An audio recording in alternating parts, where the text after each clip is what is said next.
مفتی طارق مسعود کے بیانات کے لیے مفتی صاحب کے آفیشیل چینل مفتی طارق مسعود سپیچز کو سبسکرائب کریں۔ رشتہ دار بینک میں کام کرتے ہیں کیونکہ وہ قریبی رشتہ دار ہیں، اس لیے ان کے گھر آنا جانا بہت زیادہ ہوتا ہے۔ ان کے گھر میرا کھانا حرام ہے، اگر پانی بھی پی لیا تو یہ کیسا ہوگا؟ دیکھو، اگر کوئی سودی بینک میں جاب کر رہا ہے اور سود ہی سے ریلیٹڈ کسی ڈپارٹمنٹ میں ہے، یہ دونوں چیزیں ضروری ہیں، تو پھر اس کی ارننگ حرام ہے۔ اس کی ارننگ تو حرام ہے، یہ تو اب دو رائے نہیں ہے اس میں۔ باقی آپ اس کے گھر جا کے کھا سکتے ہیں یا نہیں کھا سکتے، کھانے کا مسئلہ یہ ہے کہ اس گھر میں اس ارننگ کے علاوہ بھی کوئی اور ارننگ حلال آ رہی ہے تو آپ کھا سکتے ہیں۔ پھر ہم یہی سمجھیں کہ ہمیں کس سے کھلا رہا ہے؟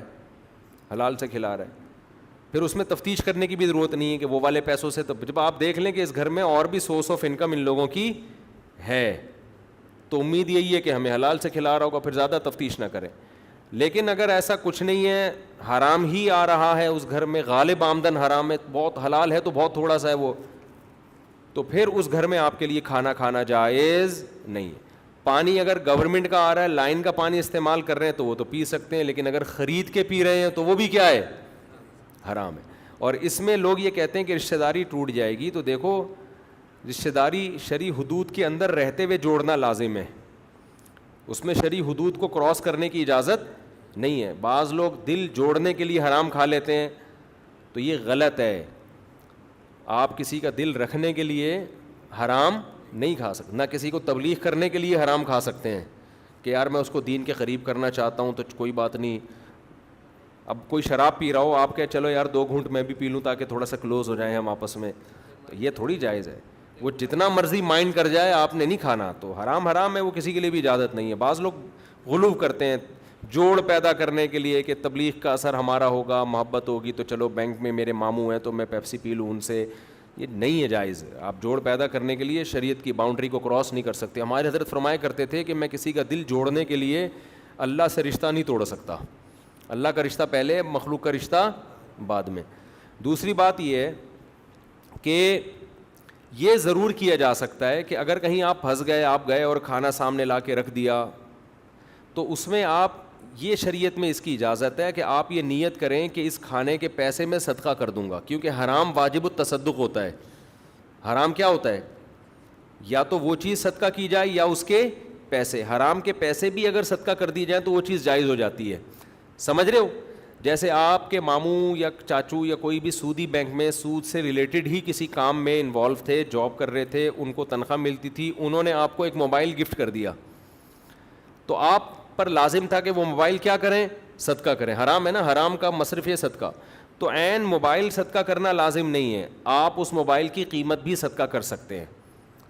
تو موبائل کی قیمت صدقہ کر لیں اور وہ موبائل رکھ لیں۔ صدقہ کرنے کی نیت بھی کر لی تو بھی کافی ہے بھائی، لکھا ہوا ہے نا بیٹا یہاں پہ۔ تو صدقہ کرنے کی نیت اگر کر لی نا، پکا عزم کر لیا، علماء نے یہاں تک کہا ہے کہ احتیاطاً 2 آدمیوں کو گواہ بنا لیں کہ بھائی یہ موبائل ہے، میں اپنے اوپر لازم کر رہا ہوں کہ میں اس کی قیمت صدقہ کروں گا۔ پھر یکمشت صدقہ کرنا ضروری نہیں ہے، قسطوں میں کر دیں۔ جب آپ نے پکا عزم کر لیا کہ کیونکہ اصل جو حرام رقم تھی وہ تو ضائع ہو چکی ہے نا، موبائل استعمال ہو گیا، وہ اصل تو اب ختم ہو گئی نا، ایز اٹ از وہ رقم ہوتی وہ تو کہیں کسی کے لیے بھی استعمال جائز نہیں تھا، لیکن وہ رقم ہو گئی ہے، ہلاک ہو گئی ہے، ختم ہو گئی ہے، اب موبائل آ گیا اس کے بدلے میں، تو اب موبائل نہیں ہے، اس کی قیمت ہے، تو یا تو یہ صدقہ کریں یا اس کی قیمت۔ تو صدقہ کرنے کی نیت کر لیں، پھر بے شک پورا یکمشت صدقہ نہ کریں، آپ تھوڑے تھوڑے کر کے کرتے ہیں اور پھر وہ موبائل آپ استعمال کر سکتے ہیں۔ تو کھانے کا بھی یہی ہے کہ کھانے میں نیت پہلے کر لیں کہ میں اتنے کھانے کی قیمت صدقہ کر دوں گا، اور پھر آپ کے لیے وہ کھانا کیا ہو جائے گا، کیونکہ کھانا صدقہ کریں یا قیمت صدقہ کریں، کیونکہ آپ فقیر کے ضامن بن گئے ہیں، گویا آپ نے فقیر سے وہ چیز خرید لی ہے، یوں سمجھا جائے، اس کی یہ تعویل بنے گی کہ آپ نے وہ چیز فقیر سے خرید لی ہے تو اس کی قیمت آپ پر لازم ہے۔ لیکن اس میں ایک نقصان یہ ہے کہ جس سے ماموں چاچو جو سودی بینک میں ہے، نیت تو آپ نے دل میں کی ہے نا کہ میں صدقہ کروں گا، ماموں چاچو کا تو معلوم نہیں ہے، اور وہاں بیٹھ کے آپ کھا رہے ہیں، لوگوں کو بھی پتہ نہیں ہے، لوگوں میں یہی جائے گا کہ یہ حرام کھا رہا ہے، اور یہ ممبر پہ تقریریں تو کرتے ہیں کہ حرام حرام ہے, اور جب موقع ملتا ہے تو کیا کرتے ہیں, کھا جاتے ہیں. یہ کل آپ اپنے ماموں چاچو کو سمجھاؤ گے کہ یہ سود کی نوکری حرام ہے تو کہیں گے کل میرے ساتھ تو بریانی تو نے پھوڑی ہے, وہ حلال تھی کیا نہیں, یہی بات سمجھ میں. تو اس کا طریقہ یہ ہے کہ آپ چاچو ماموں کو بتا بھی دیں کہ حضرت میں جو یہ کھانا کھا رہا ہوں اس کی قیمت میں اپنے ذمے لازم کر رہا ہوں. ماموں کو آئے گا غصہ, ابے یہ کون سا طریقہ ہے, ابے کھا تو یہ کیا اس کی قیمت صدقہ کرے گا, یہ کیا ہے. تو اس کا علاج یہ ہے کہ بتا کے فوراً کھانا شروع کر دیں آپ, اور ٹاپک چینج کر دیں. آپ کا جو فرض تھا ایک دفعہ بتانے سے ادا ہو گیا. کل وہ اگر تانا دیتے ہیں یا برائی کی وہ ہوتا ہے کہ یار اس دن تو نے کھا لیا, تو آپ کہیں میں نے بتا دیا تھا نا کہ میں قیمت صدقہ کروں گا, اور یہ میں پہلے سے بتایا تھا, بعد میں نیت نہیں کی ہے میں نے تعویل کرنے کے لیے, پہلے سے. تو ایک دفعہ یوں بتا دیں کہ اچھا ٹھیک ہے میں اس کی قیمت, پھر یہ بریانی آج کل ریٹ 100 روپے چل رہا ہے فی پلیٹ, تو 100 روپے میں صدقہ کر دوں گا, بسم اللہ الرحمن الرحیم. پھر کہیں گے اب کیا صدقہ وت کا, کن مولویوں میں بیٹھ رہا ہے, کیسی باتیں کر رہا ہے. ماموں کھانے پہ توجہ دو, کھانے کے وقت زیادہ باتیں. لیکن آئندہ جب وہ دعوت دینے سے پہلے 10 دفعہ سوچیں گے کہ بیٹا یہ دعوت جو ہے نا اس کے خرچے پہ ہی ہو رہی ہے, میرے خرچے پہ کیا خیال ہے نہیں ہو رہی ہے. سمجھتے ہو گے نہیں سمجھتے. لیکن یہاں ایک اور اشکال ہے کہ ملکیت تو ماموں کی ہے, وہ جو مالک ہوتا ہے اس کے ذمہ لازم ہوتا ہے کہ صدقہ کرے. وہ سمجھ رہے ہو بھائی, جو مالک ہے نا, جیسے آپ نے موبائل خریدا حرام پیسوں سے, تو میں آپ کی طرف سے صدقہ کروں گا تو تھوڑی حلال ہو جائے گا وہ صدقہ, تو جو مالک ہے وہ کرے گا نا. تو اس کا جواب یہ ہے کہ مالک کرے یا مالک کی اجازت سے کوئی دوسرا کر لے وکیل بن کے, تو بھی ٹھیک ہے. جیسے قسم کا کفارہ آپ کے ذمے لازم تھا, ادا میں نے کر دیا, تو آپ کا کفارہ ادا نہیں ہوگا. ہاں میں آپ کی پرمیشن سے کروں گا تو میں آپ کی وکیل بن کے کر رہا ہوں, پھر میں آپ کا نمائندہ بن کے کر رہا ہوں. جیسے قربانی آپ پہ واجب تھی, میں نے بکرا کاٹ دیا آپ کو بتائے بغیر, تو آپ کی قربانی نہیں ہوگی, لیکن میں آپ کو بتا کے کروں گا تو آپ کا وکیل بن گیا نا. تو وکیل اور موکل ایک ہی ہوتے ہیں.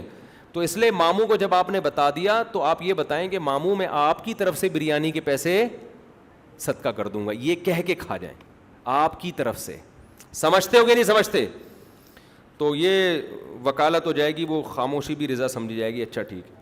پھر ان سے بولے زیادہ باتیں نہ کریں, کھانے پہ توجہ دیں. اچھا بھائی, اگر کوئی شخص, اچھا لوگ یہاں ایسے موقع پہ کہتے ہیں اللہ غفور رحیم ہے, معاف کرنے والا ہے, اللہ غفور رحیم ہے, معاف کرنے والا ہے. اللہ غفور رحیم کا یہ مطلب ہوتا تو اللہ پیغمبروں کو بھیج کے اتنے سارے احکام دیتا قرآن میں کہ سود اللہ سے, اس کے رسول سے اعلان جنگ ہے, چھوڑ دو, اللہ سے ڈرو, اس جہنم کی آگ سے ڈرو جو کافروں کے لیے تیار کر رکھی ہے. یہ تو اللہ کے غضب کو دعوت دینے والی بات ہے نا. وہ اتنی وعیدیں سنا رہا ہے سود پہ اور آپ ڈھٹائی کے ساتھ کھا رہے ہو.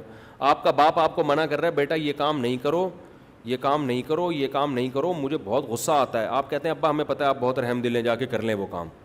تو ایسے موقع پہ ابا کو غصہ آئے گا کہ میں مسلسل ایک چیز سے منع کر رہا ہوں. تو یہ جو غفور الرحیم کا لفظ کا استعمال ہے یہ بھی بہت جگہ بے موقع ہو رہا ہے. یہ موقع نہیں ہے گناہ کرتے ہوئے ایسی بات سوچنا کہ اللہ غفور الرحیم ہے. اچھا بھائی, یہ 4